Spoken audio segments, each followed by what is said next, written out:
Hello guys, welcome back to my channel Shri Agri Classes and myself Abhishek Maurya. और जैसा कि आप लोगों को मैं बताना चाहूंगा कि एक बार फिर आपकी जो कल की क्लास थी लाइव क्लास वो डिस्टर्ब हो गई है ना, नेटवर्क की प्रॉब्लम की वजह से, नेटवर्क की वजह से लो, इसीलिए ये फिर मुझको क्लास बनानी पड़ी। जैसे आप लोगों को कल मेरी क्लास एक मिली थी एग्रोनॉमी की, उसी तरह ये भी क्लास आज की बनानी पड़ी है और ये आपकी आज की जो क्लास है मेरी अपलोड की जा चुकी है ना। और आप लोगों को मैं बताना चाहूंगा कि जैसे कि आप लोगों की जो भी फंडामेंटल्स ऑफ एग्रोनॉमी की जो क्लासेस मिल रही थी, तो उसमें आप लोगों का जो खरपतवार जो आपका चैप्टर चल रहा था वो आज की इस क्लास में समाप्त हो जाएगा। कहने का मतलब हम लोग एक अच्छा सा 70% सिलेबस अपना हम एग्रोनॉमी में समाप्त कर चुके हैं। बात समझ रहे हैं ना। ये आपकी क्लास आज हो जाएगी, इसके बाद में आप 70% सिलेबस आप पढ़ चुके हैं, ठीक है ना। 30% बचा है तो 30% के लिए आपको कोई परेशानी नहीं है, वो धीरे धीरे आपका कंप्लीट होता चला जाएगा। बात समझ रहे हैं ना। आइए हम चलते हैं यहाँ पे, और जहां तक के कल की क्लास में आप लोगों को मैंने पढ़ाया था उसी को यहाँ पर हम आगे कंटिन्यू करेंगे। जैसे कि आप लोगों को बता दे, द्रव शाकनाशी व्यवस्थापनों के तत्व देखिए कौन कौन से होते हैं। तो जैसे कि 3 है, एक तो घोलक है। देखिएगा पहला तत्व कौन सा है, घोलक। तो घोलक क्या होता है, इस जो शाकनाशी होते हैं उनमें जो है इनके साथ में घोलक मिलाए जाते हैं, जो क्या करते हैं, जो कि पानी में उनकी घुलनशीलता को जो है क्या करते हैं, बढ़ा देते हैं। बात समझ रहे हैं ना। और विषाक्तता को कम करने वाले पदार्थ भी मिलाए जाते हैं, मतलब जो काफी विषाक्त हो जाते हैं, ठीक है ना, तो उनको कम करने वाले पदार्थ भी मिलाए जाते हैं। और साथ में कुछ इनके सहायक पदार्थ भी मिलाए जाते हैं, है ना, जो कि शाकनाशी के प्रभाव को बढ़ाते हैं और मतलब कि उनकी संग्रह क्षमता को भी बढ़ा देते हैं। बात समझ रहे हैं, समझ रहे हैं, ठीक है ना। और जो प्रयोग का है, प्रयोग जो करते हैं, प्रयोग के सुधार को भी बढ़ा देते हैं, ठीक है ना। तो इस प्रकार से द्रव शाकनाशी व्यवस्थापनों के तत्व हमारे ये ऐसे कुछ तत्व जो है अपनाए जाते हैं। आइए हम इसके आगे थोड़ा सा जानेंगे कि जो शाकनाशी होते हैं, शाकनाशी व्यवस्थापनों की विशेषताएं निम्न बातों के तुलनात्मक अध्ययन से ज्ञात कर सकते हैं हम लोग। कहने का मतलब है उनकी जो क्या है विशेषताएं हैं, शाकनाशी जो व्यवस्थापन होते हैं। देखिएगा तो जो खरपतवार नियंत्रण व फसल वर्णात्मक व्यवहार से हम लोग पता कर सकते हैं, मतलब खरपतवार का जो नियंत्रण है वो कैसा है उससे पता लगा लेंगे उनका व्यवस्थापन, और फसल व्यवहार, फसल वर्णात्मक व्यवहार से पता लगा सकते हैं, ठीक है ना। और प्रयोगकर्ता के लिए सुरक्षा का भी इसमें व्यवस्थापन होता है। बात समझ रहे हैं ना, समझ रहे हैं, ठीक है। और फार्म पर उपलब्ध उपकरणों द्वारा प्रयोग में भी सुविधा, ठीक। तो ये कुछ आप लोगों के 2-3 पॉइंट थे, ठीक है ना, इनमें जो है ज्यादा मैटर नहीं है। अब यहाँ पे हम लोग सक्रिय तत्व देखते हैं। सक्रिय तत्व क्या होते हैं, जैसे कि जो व्यापारिक रासायनिक जो उत्पादन होते हैं, है ना, जो व्यापारिक रासायनिक जो उत्पादन होते हैं, उत्पादनों में रसायन की जो मात्रा होती है, जितनी भी रसायन की मात्रा होती है वो सक्रिय तत्व की मात्रा होती है ना, यह सक्रिय तत्व कहलाती है। और जो निर्माता होते हैं, है ना, इनके निर्माता जो होते हैं उनके द्वारा पैकिंग के ऊपर जो है अपने उत्पादन में सक्रिय तत्व की जो % मात्रा है, प्रतिशत जो मात्रा होती है वो प्रति इकाई या फिर प्रति इकाई मतलब इकाई वजन या प्रति इकाई आयतन लेबल पर लिख दी जाती है। समझ रहे हैं ना, जो सक्रिय तत्व की जो मात्रा होती है, % मात्रा, वो लेबल पर लिख दी जाती है। बात समझ रहे हैं ना। अब हम चलते हैं, हमने सक्रिय तत्व के समझ लिया, है ना। और इसके आगे हम यहाँ पर आपको 2 सूत्र बताने जा रहे हैं। आइए 2 सूत्र आप लोगों को यहाँ पर मेरा सूत्र है, ये कभी आप लोगों को जैसे सवाल दे दिया गया, न्यूमेरिकल दे दिया गया, तो वहां पर आप लोगों को जरूरत लग सकती है। जैसे 1 हेक्टेयर में छिड़काव के लिए आवश्यक घोल का आयतन, तो ये बराबर देखिएगा लगा हुआ, बराबर यहाँ पे लगना था, मतलब यहाँ लगा दिया मैंने। प्रयुक्त पानी का आयतन माइनस लीटर गुणे 10,000 बटे छिड़की गई चौड़ाई, मतलब कितनी चौड़ाई में छिड़का है अपने मीटर में बताना है, और गुणे छिड़की गई लंबाई मीटर में, ये आपको लिखना पड़ेगा, ठीक है ना। और दूसरा सूत्र है नमी युक्त पाउडर की आवश्यक मात्रा प्रति हेक्टेयर बराबर है प्रयोग की दर किलोग्राम प्रति हेक्टेयर में, और बटे आप लोगों का सक्रिय तत्व की प्रतिशत मात्रा, ठीक है ना। इस वाले सूत्र पे नहीं, इस वाले सूत्र पे आप लोगों को एक मैं एग्जांपल बता दे रहा हूं। जैसे मान लीजिए सिमेजिन आपका एक जो है केमिकल है, रसायन है, सिमेजिन की मात्रा ज्ञात करनी है, और अगर प्रयोग की दर 3 किलोग्राम सक्रिय तत्व प्रति हेक्टेयर है ना, मतलब कि जो सक्रिय तत्व की जो है प्रति हेक्टेयर कितनी है, तो 3 किलोग्राम है, जैसे मैंने 3 रख दिया, ठीक है ना। और तो एवं सिमेजिन में सक्रिय तत्व की जो प्रतिशत मात्रा है वो 80% है। कितने हैं, 80%। तो सक्रिय तत्व की प्रतिशत मात्रा कितनी है, 80 है, तो 80 रख दिया। और %, तो यहाँ पर गुणे, देखिए यहाँ पर जो आप लोगों का सूत्र है यहाँ पर भी आपका 100 है, ठीक है ना। तो यहाँ पर हमने 100 लिख दिया। अब 0 से 0 काट दिया मैंने, और 2 चौके 8 है ना, और 2 पंचे 10, ठीक है ना। तो यहाँ पे जब आप क्या करेंगे, डिवाइड करेंगे, तो ऊपर आएगा 5 से 15/4। अब जब आप भाग करेंगे तो देखिएगा ये आ जाएगा आपका आ जाएगा 12, और ये बचेगा 3, है ना, ठीक है ना। और यहाँ पे ऐसे, ठीक है ना। तो इस प्रकार से आप लोगों का जो आंसर है वो आ जाएगा 3.75 किलोग्राम प्रति हेक्टेयर आ जाएगा, ठीक है ना। इस प्रकार से आप लोग निकाल लीजिएगा। बात समझ रहे ना, समझ रहे। मतलब कि जैसे एक सवाल ये था कि सिमेजिन की मात्रा ज्ञात कीजिए, ठीक है ना। अगर प्रयोग की दर 3 किलोग्राम सक्रिय तत्व प्रति हेक्टेयर हो एवं सिमेजिन में सक्रिय तत्व की मात्रा 80% हो, तो ये वाला आप लोग सूत्र लगा दीजिएगा। क्लियर है ना। अब देखिएगा, चलिए इसी के आगे हम चलते हैं यहाँ से, ठीक है। इतना आप लोगों को समझ में जरूर आ गया होगा। आइए हम आगे चलते हैं और एक हेडिंग जानते हैं यहाँ पर, अम्ल तुल्यांक। आपकी हेडिंग है अम्ल तुल्यांक। देखिएगा, अम्ल तुल्यांक आपकी एक हेडिंग है। ये क्या होता है, देखिएगा, जैसे कुछ शाकनाशी रसायन होते हैं तो उनकी संरचना में कार्बनिक अम्ल पाए जाते हैं, ठीक। उनकी जो संरचना होती है उसमें क्या पाए जाते हैं, उसमें कार्बनिक अम्ल पाए जाते हैं, और जो कि खेतों में खरपतवारों को नष्ट करने के काम में लाए जाते हैं, ठीक है ना। जैसे आपको बता दें, आर्सेनिक अम्ल हो गया आपका, आर्सेनिक अम्ल, ठीक है ना। अब देखिए, परंतु जो कुछ शाकनाशी होते हैं तो उनमें सक्रिय तत्व जैसे एस्टर व लवण के रूप में होता है, ठीक है ना। जैसे 2,4-D के सोडियम व एमीन लवण व एस्टर आदि, ठीक। 2,4-D के सोडियम व एमीन लवण व एस्टर आदि होते हैं। और जैसे कि आपको बता दें, तो अम्ल तुल्यांक के बारे में बात कर रहे हैं। पैतृक अम्ल मतलब जो पुराने जो अम्ल हैं उनकी पैतृक अम्लों की जो है सैद्धांतिक उपज ऐसे सक्रिय तत्वों में जो है अम्ल तुल्यांक कहलाती है। उनकी जो सैद्धांतिक उपज जो होती है वो आपकी क्या कहलाती है, अम्ल तुल्यांक कहलाती है। बात समझ में आ रही होगी आप लोगों को। आइए अगली हेडिंग हम चलते हैं, देखते हैं शाकनाशियों के प्रयोग की दर। शाकनाशियों के प्रयोग की दर क्या होती है, तो प्रति इकाई क्षेत्र शाकनाशी रसायन की सक्रिय तत्व अथवा अम्ल तुल्यांक की प्रयोग की जाने वाली जो मात्रा होती है वो शाकनाशी की दर कहलाती है। वो क्या कहलाती है, शाकनाशी की दर कहलाती है। बात समझ रहे हैं ना। प्रति इकाई क्षेत्रफल या प्रति इकाई क्षेत्र शाकनाशी रसायन की सक्रिय तत्व अथवा अम्ल तुल्यांक की जो प्रयोग किए जाने वाली जो मात्रा होती है वो आपकी जो है शाकनाशी की क्या कहलाती है, दर कहलाती है। बात समझ में आ गई होगी आप लोगों को, ठीक है ना। आइए हम चलते हैं और इसके आगे अगली हेडिंग समझते हैं, शाकनाशियों का संयोजन कैसे होता है। शाकनाशियों का संयोजन, देखिएगा, शाकनाशियों का संयोजन।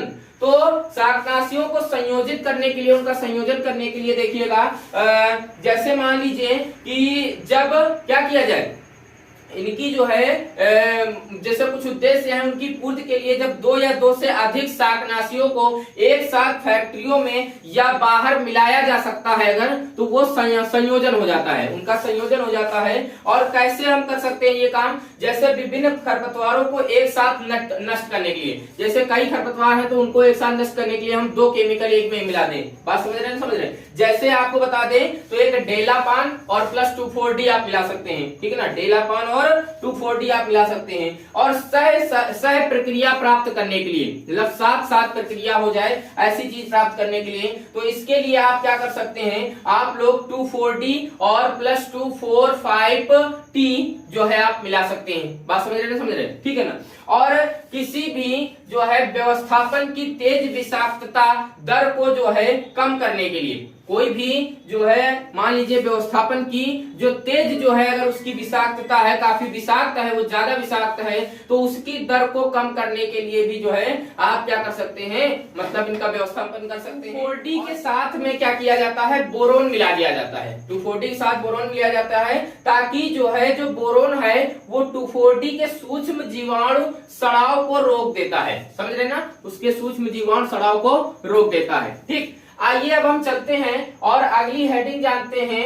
नेक्स्ट हेडिंग है आप लोगों की शाकनासी चक्र।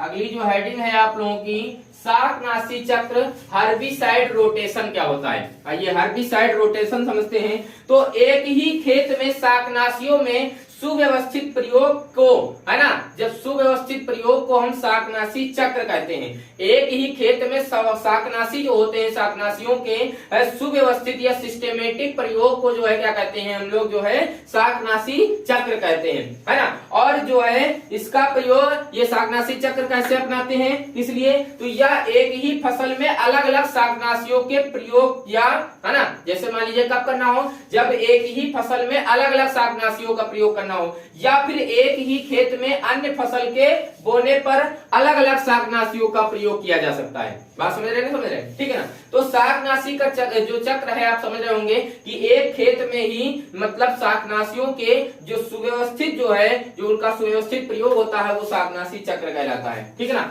आइए आपकी अगली हेडिंग है यहाँ पर शाकनाशियों का,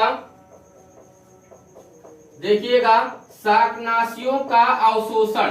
तो शाकनाशियों का अवशोषण देखिएगा कैसे होता है। जैसे मान लीजिए कुछ चीजें हैं जिनके आधार पर जो है शाकनाशियों का अवशोषण होता है, ठीक है ना। मतलब जो शाकनाशी होते हैं उनको जो है, जो जिन पर छिड़काव किया जाता है वो अवशोषित कैसे करते हैं, तो तने व पत्ती द्वारा अवशोषित करते हैं। बात समझ रहे हैं ना, तने व पत्ती द्वारा और पर्णरंध्रों द्वारा, जिनको स्टोमेटा कहते हैं, स्टोमेटा के द्वारा, और जड़ों के मूल रोमों द्वारा जो है अवशोषण करते हैं। बात समझ में आ रही होगी आप लोगों का, ठीक है ना। तो 3 प्रकार से जो है हमारा अवशोषण होता है शाकनाशियों का, ठीक है। आइए अब हम चलते हैं आगे और अगली हेडिंग समझते हैं। देखिएगा शाकनाशियों का पौधों में, शाकनाशियों का पौधों में स्थानांतरण, शाकनाशियों का पौधों में स्थानांतरण। देखिएगा साधारणतया भूमि में दिए जाने वाले जो रसायन होते हैं वो जाइलम के द्वारा एक स्थान से दूसरे स्थान पर स्थानांतरित होते रहते हैं। मतलब जो उसमें अंदर जाइलम होता है उसके द्वारा जो शाकनाशी दिए जाते हैं वो एक स्थान से दूसरे स्थान पर क्या होते हैं, स्थानांतरित होने रहते हैं, है ना। और पत्तियों पर छिड़के जाने वाले जो रसायन होते हैं वो फ्लोएम के द्वारा, ठीक है ना, मतलब कि जो है वो फ्लोएम के द्वारा, पत्तियों द्वारा, है ना, फ्लोएम के द्वारा और पत्तियों के द्वारा जो बनाए गए जो खाद्य पदार्थ होते हैं उनके साथ में पौधों के अन्य भागों में स्थानांतरित होते रहते हैं, ठीक है ना। तो भाई इस तरह शाकनाशियों का पौधों में जाइलम और फ्लोएम से भी स्थानांतरण होता रहता है। बात समझ में आ रही होगी आप लोगों को। तो मैंने आप लोगों को इतनी चीजें बताई हैं, ये चीजें आप लोगों को समझ में जरूर आ गई होंगी अच्छे से, ठीक है। आइए हम चलते हैं यहाँ पर और अगली हेडिंग जानते हैं, जो आपकी नेक्स्ट हेडिंग है। देखिएगा क्या है, तो शाकनाशियों की क्रियाविधि। आपकी अगली हेडिंग है शाकनाशियों की क्रियाविधि, शाकनाशियों की क्रियाविधि। तो देखिएगा शाकनाशियों की क्रियाविधि देखिएगा क्या होती है ना, उनकी मोड ऑफ एक्शन क्या होता है। तो जैसे कि आप लोग बता दें, विभिन्न रसायन वनस्पति पर छिड़कने अथवा भुरकने से, है ना, जो छिड़कते हैं हम लोग, तो भूमि में दिए जाने के बाद निम्न में से, मतलब नीचे कुछ बातें हम बताने जा रहे हैं, किसी एक या अनेक क्रियाओं के प्रभाव से वनस्पति को नष्ट करते हैं, ठीक है ना। कहने का मतलब है उनकी जो क्रियाविधि होती है खरपतवारों को नष्ट करने की, कौन कौन से मेथड से, किस किस चीजें से होती है। जैसे पौधों के ऊतकों पर जलने जैसा प्रभाव छोड़कर, जो पौधों के जो ऊतक होते हैं तो उनकी जो क्रियाविधि होती है तो क्या होती है, मतलब उनमें जलने जैसा प्रभाव छोड़ देते हैं, लग रहा है कि वो जल जाते हैं, बिल्कुल बढ़ गए हैं, ठीक है ना। और कोशिका की प्रोटीन को अवक्षेपित करके, जो कोशिका होती है उनके अंदर उनकी जो प्रोटीन होती है उसको अवक्षेपित कर देते हैं। बात समझ रहे हैं ना। और प्रकाश संश्लेषण की क्रिया को रोक देते हैं। जो शाकनाशी होते हैं तो इनकी क्रियाविधि इस प्रकार से होती है, ठीक है ना, मतलब पत्तियां सूख जाएंगी या तो झुलस जाएंगी बिल्कुल, ठीक है ना, या फिर प्रकाश संश्लेषण की क्रिया बंद कर देंगी, या कोशिका के अंदर जो प्रोटीन होती है उसको वो अवक्षेपित कर देते हैं। बात समझ रहे हैं ना, समझ रहे हैं, ठीक है ना। और कोशिकाओं की वृद्धि क्रियाओं को भी रोक देते हैं, ठीक है। तो इस प्रकार से इनकी कुछ क्रियाविधि होती है। बात समझ में आ रही होगी आप लोगों को, है ना। अब हम चलते हैं और जैसे कि शाकनाशियों की जो क्षमता है, इफिशियंसी, शाकनाशियों की क्षमता बढ़ाने के लिए भैया कुछ बातें हमको ध्यान रखनी पड़ती हैं। मतलब हम लोगों को शाकनाशी की क्षमता हम कैसे बढ़ाएं। तो खरपतवारों के छोटे बीजांकुर नष्ट करने के लिए कम मात्रा में रसायन की आवश्यकता होती है ना।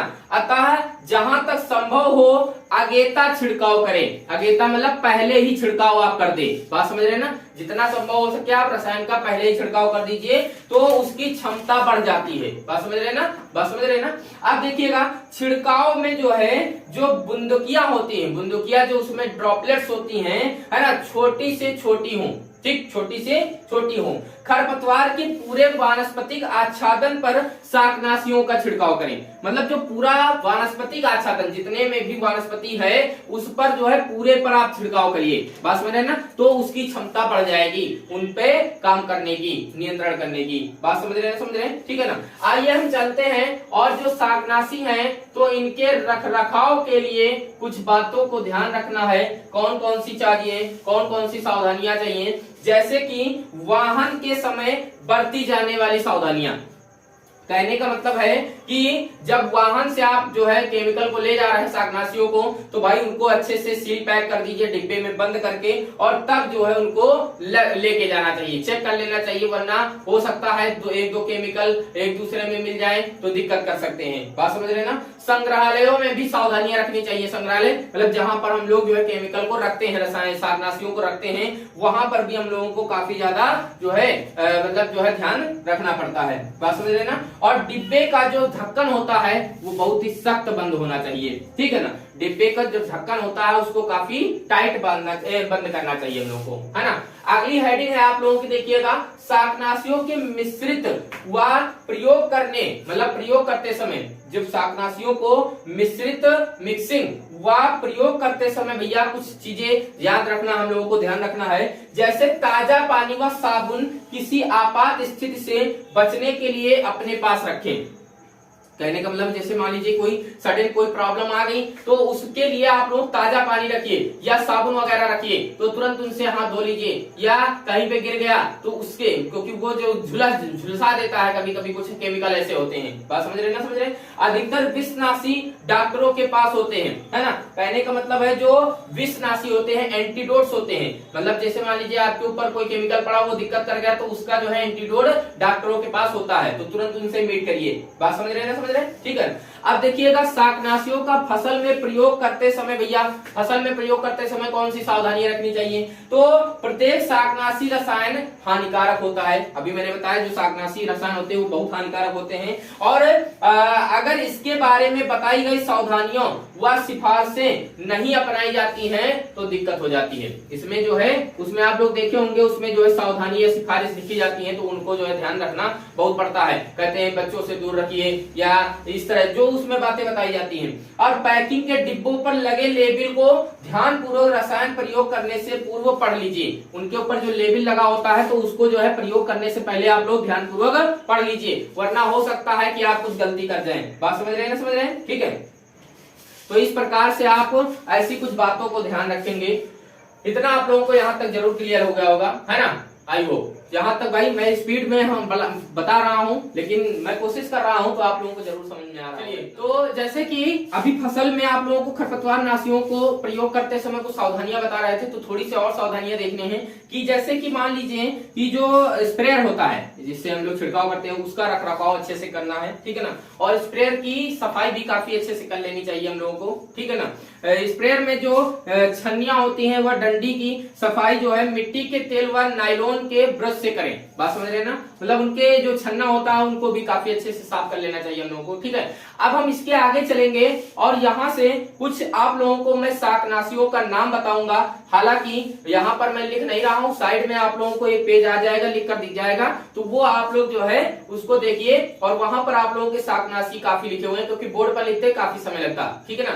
तो जैसे कि सबसे पहला आपका है एक्रोलिन, ठीक है। क्या है? एक्रोलिन है। देखिएगा, देखिए आप लोगों का जो ये आप लोगों के जो शाकनाशी हैं तो इनको डिटेलिंग करने में थोड़ा समय लगेगा, लेकिन मैं कोशिश करूंगा कि इसमें की जो भी चीजें मैं छोड़ रहा हूं वो आपको मैं शॉर्ट्स के माध्यम से पहुंचा दूं, ठीक है ना। शॉर्ट्स वीडियो के हिसाब से आप लोगों को मिल जाएंगी, वो आप लोगों को चीजें समझ में आ जाएंगी, ठीक है ना। जैसे कि एक्रोलिन हो गया आपका, है ना, एलाक्लोरलासो हो गया, ये दूसरा है आपका रसायन। तीसरा है एमिट्रोल, ठीक है, कम से कम 45-46 रसायन है आपके, मैं नाम दे रहा हूं सभी के, ठीक है ना। और चौथा है एमीबेन, क्लोरोम्बेन, है ना, क्लोरेम्बेन या फ्लाडेक्स आर अथवा बेगीबैन, इतने नाम है इस रसायन के, ठीक है ना।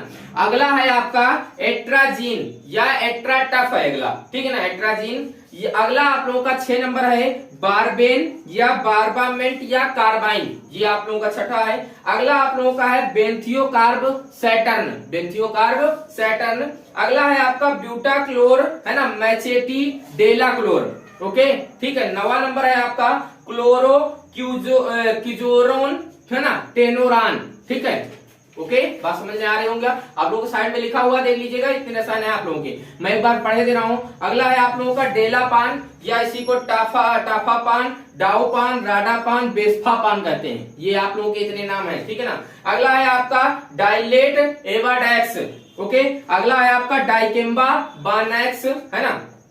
अगला है आपका डाइफिनामिड डाइमिड एनाइड, ओके। इसके बाद अगला है आपका डाइक्वाड डेक्ट्रोल, है ना, डेक्ट्रोन और रेगलान, ठीक है। इसके बाद अगला है आप लोगों का डायूरोन, है ना, कार्मेक्स यूरोक्स, ओके। ये आपके 15 हो गए, 15 मैंने बता दिए। अगला है आपका 2,4-D, ओके, 2,4-D है। इसके बाद अगला है आप लोगों का ईपीटीसी एक्टाम, ईपीटीसी एक्टाम 17 नंबर है ये आपका। अगला 18 नंबर एथेफोन एथ्रेल, ओके, एथेफोन एथ्रेल है। इसके बाद अगला है आपका फेन्यूरान, ओके। इसके बाद अगला है आपका लाइन्यूरान, है ना, लाइन्यूरान। और अगला है आपका एमसीपीए, ठीक है, एमसीपीए आप लोगों का है। और अगला है आपका एमसीपीबी। इसके बाद अगला है आपका एमएच, है ना, मैलिक हाइड्रोहाइड्रेजॉइड, ठीक है। अगला है आपका मोन्यूरान कार्नेक्स, मोन्यूरान कार्नेक्स आपके 24 हो गए यहां से, ठीक है। अगला है आपका मोलिनेट ओरेट्रम हाइड्राम मोलाम। उसके बाद अगला है MSMA, ओके, ठीक है। अगला है आपका NAA, है ना, NAA। अगला है आपका नीट्रोफेन। फिर इसके बाद नेक्स्ट नंबर है आपका पैराक्वाड, ये आप लोग सुने होंगे बहुत अच्छे से। अगला है आपका प्रोपेलिन, ओके, क्या है, प्रोपेलिन है अगला आप लोगों का। फिर अगला है आपका सिल्वैक्स, ठीक है। अगला है आपका सिमेजिन, अभी आप लोगों को नाम लिया था मैंने सिमेजिन का। फिर अगला गंधक का तेजाब। फिर अगला है आपका 2,4,5-T, ये भी मैंने नाम लिया है रसायन का। फिर अगला ट्राईएलेट, है ना। और इसके बाद अगला नंबर है आपका ट्राई फ्लोरेरिन, है ना, ठीक है। उसके बाद अगला है आपका वर्नोलिट, है ना। फिर नेक्स्ट नंबर आपका है वीड ऑयल, ठीक है, वीड ऑयल का नाम सुना होगा। कुछ अन्य रसायन और है आपके IBA, जैसे IBA हो गया, ठीक है ना, IAA और जिब्रेलिक अम्ल, नोरबैक, ठीक है, डाकाजिन और विसाटिक। ये आपके कुछ 42 रसायन के नाम हो गए, आपको साइड में दिखे होंगे, आप एकदम अच्छे से देख लीजिएगा, इनको याद कर लीजिएगा। बात समझ रहे हैं ना, समझ रहे हैं, ठीक है ना। आइए हम चलते हैं यहाँ पर अगली हेडिंग जानते हैं भाई।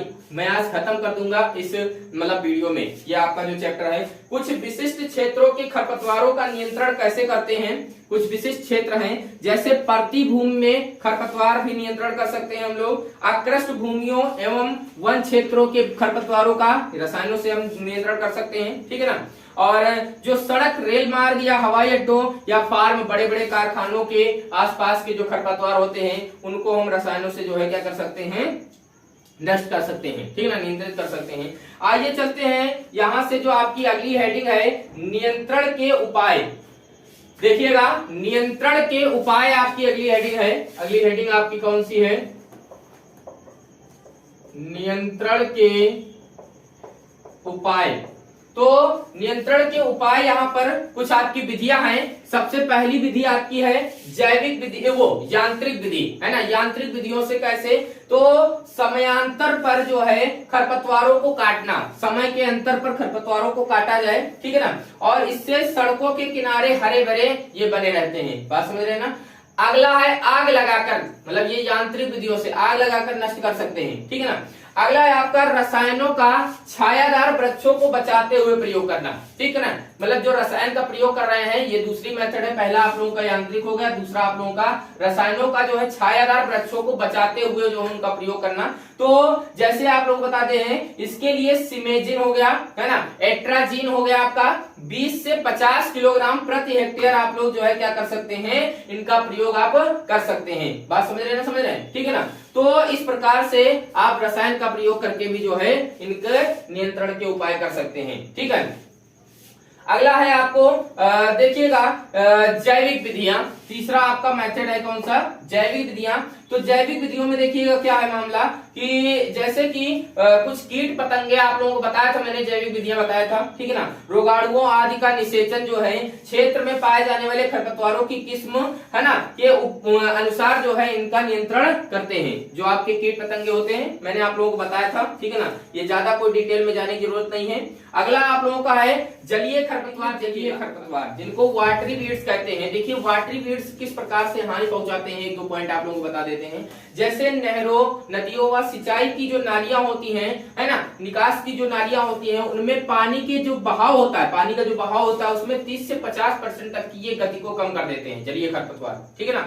और नौका चलान, जो नौका चालन होते हैं बंदरगाहों पर, है ना, मतलब जो नौका चालन होते हैं जहाँ नौका चलाई जाती है या बंदरगाहों पर जहाजों के आवागमन में भी बाधा डाल देते हैं, या ऐसे खरपतवार होते हैं जलीय खरपतवार, ठीक है ना। जलीय खरपतवारों का वर्गीकरण देखिएगा, आप लोगों का वर्गीकरण कितने प्रकार से किया गया है और इनका नियंत्रण भी बताएंगे हम यहाँ पर। तो तटीय या निर्गत या किनारों के खरपतवार, ये एक पहला हो गया आपका, ठीक है ना। और जलमग्न या निमग्न खरपतवार दूसरा हो गया आप लोगों का। तीसरा है पानी की सतह पर तैरने वाले खरपतवार। तीन प्रकार से आप लोगों के ये जलीय खरपतवार पाए जाते हैं, बात समझ रहे ना। अब देखिएगा इन खरपतवारों का नियंत्रण कैसे कर सकते हैं हम। तो दो प्रकार से हम नियंत्रण कर सकते हैं, दो विधियों से।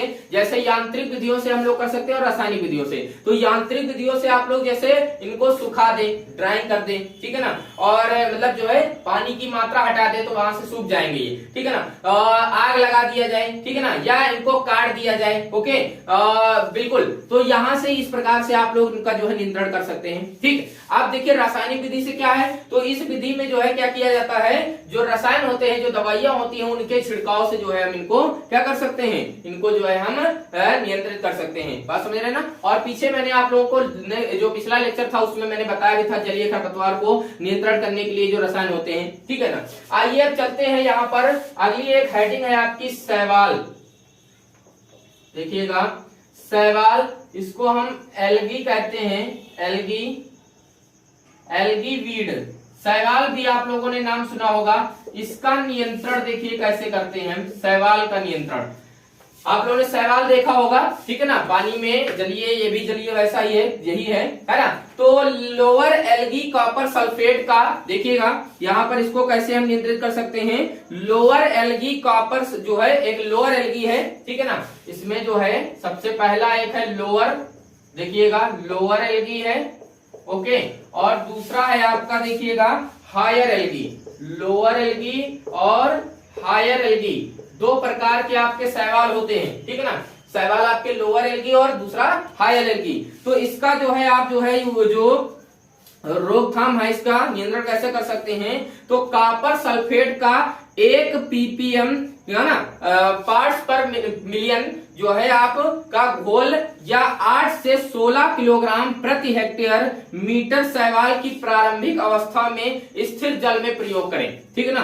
तब जाके इनका जो है रोकथाम हो जाएगा, बात समझ रहे हैं, ठीक है ना। और हायर एल्गी का प्रयोग जो है रोकथाम कैसे करते हैं। तो स्थिर जल में एक्रोलिन 3 से 6 ppm, ठीक है ना, 3 से 6 ppm शैवाल की प्रारंभिक अवस्था में प्रयोग करें, बात समझ रहे हैं ना। तो इस प्रकार से जो है आपके ये शैवाल जो एल्गी है इनका जो है रोकथाम हो जाता है, ओके।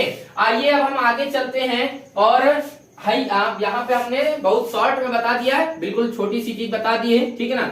लेकिन यहाँ पे ये जो चीज आपकी ये हेडिंग है आपकी, इस हेडिंग को हम लोग काफी डिटेल में पढ़ेंगे। देखिएगा ये बहुत ही खास हेडिंग है आप लोगों की, मडूसी या गेहूंसा। ये आपका एक खरपतवार है जिसको हम देखिएगा इसका वानस्पतिक नाम होता है फाइलेरिस, फाइलेरिस माइनर, फाइलेरिस माइनर। देखिए मडूसी या गेहूंसा फाइलेरिस माइनर ये खरपतवार है, ठीक है। इसका जो वानस्पतिक नाम है ये फाइलेरिस माइनर होता है, गेहूंसा का या मडूसी का। अब देखिएगा ये क्या होता है, तो गेहूंसा या गेहूं का मामा, ये आप समझ गए होंगे, नाम जान गए होंगे अब। गेहूंसा या गेहूं का मामा, या इसको गुल्ली डंडा या मडूसी या कैनेरो घास भी कहते हैं। बात समझ रहे ना, इतने नाम है इसके, ठीक है ना। तो गेहूंसा का ये एक नया खरपतवार है, गेहूं में ये उगने वाला एक खरपतवार है, और ये एक घास कुल का पौधा है। बात समझ रहे ना, ये जो है क्या है, एक घास कुल का पौधा है, और ऑस्ट्रेलिया व अमेरिका में इसका प्रकोप बहुत अधिक है। बात समझ रहे ना, ऑस्ट्रेलिया व अमेरिका में इसका प्रकोप काफी ज्यादा है, लेकिन अर्जेंटीना के कुछ भागों में जो है इसे हरे चारे के रूप में यूज किया जाता है ना। अर्जेंटीना के कुछ भाग हैं जहां पर इसको जो है क्या किया जाता है, इसको हरे चारे के रूप में यूज किया जाता है। तो बताना चाहेंगे कि जैसे उत्तरी भारत, पंजाब, हरियाणा, हिमाचल प्रदेश, उत्तर प्रदेश, मध्य प्रदेश व बिहार में गेहूं की नई जातियों के साथ 1968 से यह दिखाई दिया। समझ ना, मतलब गेहूं की जो नई जातियां थी उनमें जो है ये गेहूं का मामा दिखाई देने लगा, ठीक है ना। और जो है ये गेहूं की उपज जो है, गेहूं की उपज में ये जो खरपतवार है 20 से 65% तक की कमी ले आता है। बात समझ रहे हैं ना, समझ रहे हैं, ठीक है ना। और जो है धान गेहूं की जो फसल चक्र अगर उसका होता है धान गेहूं का, तो उसमें यह खरपतवार जो है ज्यादा पनपता है, ठीक, धान गेहूं में। और गन्ने के बाद अगर गेहूं उगाया जाए तो इसका प्रकोप कम हो जाता है। बात समझ रहे ना, अगर गन्ने के बाद जो है इसका उगाया जाए तो गेहूंसा का जो है प्रकोप क्या होता है, कम हो जाता है। अब हम चलेंगे तो यहाँ पर गेहूं और मडूसी, ये मडूसा, जो मडूसी है आपकी मडूसा है ना, या फिर जो है आपका ये गेहूंसा है, इसमें अंतर क्या होता है ये बहुत अच्छे से जान लीजिएगा। पर लास्ट है ये आपकी हेडिंग, इसके बाद आप लोगों का ये चैप्टर खत्म हो जाएगा। बात समझ रहे हैं ना। तो गेहूं में और गेहूं के मामा में, गेहूं में और गेहूं के मामा में क्या अंतर होता है आप लोगों को बता दें। हो सकता है कुछ लोग जान भी जाएंगे, पहचान भी जाएंगे, लेकिन कुछ लोग हो सकता है ना पहचान पाए। तो इसको मैं बता दूं, जैसे कि जो गेहूं होता है आपका, तो गेहूं की जो पत्तियां होती हैं उनका रंग अपेक्षाकृत गहरा हरा होता है, ठीक, काफी गहरा हरा होता है। और तने का जो रंग होता है वो अधिक अच्छी जातियों में अनुपस्थित होता है। बस मेरे ना, जो तने का जो रंग होता है वो अधिकतर अच्छी जातियों में जो है अनुपस्थित होता है, ठीक है ना। तो गहरा हरा रंग आपको मिलेगा। लेकिन जो गेहूं का मामा होता है तो उनमें पत्तियों का जो रंग होता है वो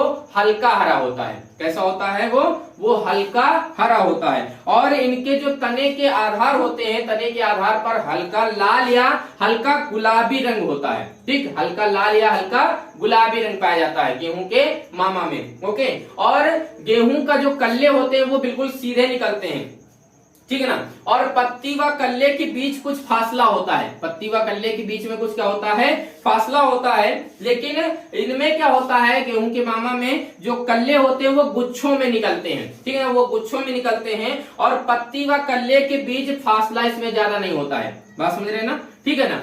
और गेहूं में देखिएगा गांठों पर जो है क्या होता है, इनका रंग जो होता है वो हरा होता है एवं पीलापन लिए होते हैं, ठीक है ना। गांठों पर जो रंग होता है वो हरा होता है और वो पीलापन लिए होते हैं। और इधर क्या होता है, गेहूं के मामा में 50 दिन की आयु तक, है ना, जो तने होते हैं, तने की आधारीय गांठ का रंग हल्का लाल होता है, ठीक ना। तने की जो आधारीय गांठ होती है उनका रंग जो है क्या होता है, हल्का लाल होता है। तो ये आपके 3 पॉइंट हो गए, 1, 2 और 3 पॉइंट मैंने आप लोगों को बता दिए। चौथा पॉइंट आपको बता दें तो कल्लों की शाखाएं नहीं निकलती हैं, है ना, कल्लों में जो है शाखाएं नहीं निकलती हैं। गेहूं के कल्लों में शाखाएं नहीं निकलती हैं, ठीक है ना। और गेहूं के मामा में जो कल्ले होते हैं उनमें शाखाएं निकलती हैं, ओके।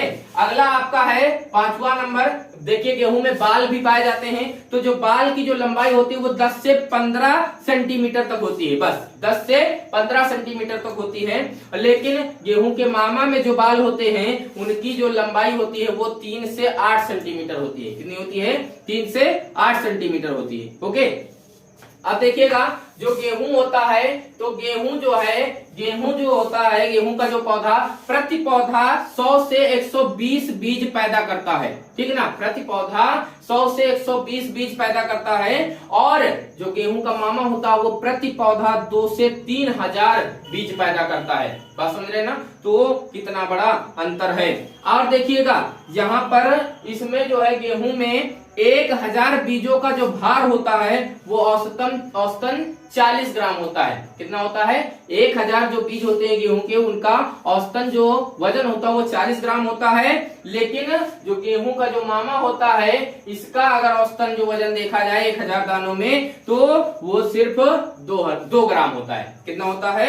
2 ग्राम होता है। बात समझ में आ रही होगी आप लोगों को। जैसा कि आप लोगों को बता दूं कि आपका ये चैप्टर क्लियर हो चुका है और इसमें जो भी चीजें रह गई हैं वो आप लोगों तक मैं एज ए शॉर्ट्स आप लोगों को मैं पहुंचाऊंगा, ठीक है ना। छोटी छोटी वीडियो के रूप में आप लोगों तक पहुंचाएंगे हम। ओके, तो चलिए चलते हैं। और जैसे कि आप लोगों को ये जो चैप्टर है ये समाप्त हो चुका है और समझ में भी आ चुका होगा। मैंने लगभग चीजें जो बतानी थी वो बता दी है आप लोगों को। और आप लोग कोशिश करिएगा कि इसको अच्छे से समझ लीजिएगा। कोई भी प्रॉब्लम होगी तो आप लोग कमेंट करके मुझको बताइएगा। और साथ में अगर अभी तक यहाँ पर रुके हैं तो वीडियो को एक बार लाइक कर दीजिएगा और साथ में हमारे चैनल को सब्सक्राइब करके बेल आइकन को प्रेस करते हुए ऑल पर प्रेस कर लीजिएगा। ओके, और कोई भी प्रॉब्लम होगी तो कमेंट करके बताइएगा। तो यहाँ तक के वीडियो में रुकने के लिए आप लोगों का वेरी वेरी थैंक्स, बहुत बहुत धन्यवाद। चलते हैं, फिर मिलेंगे नेक्स्ट वीडियो में। ओके।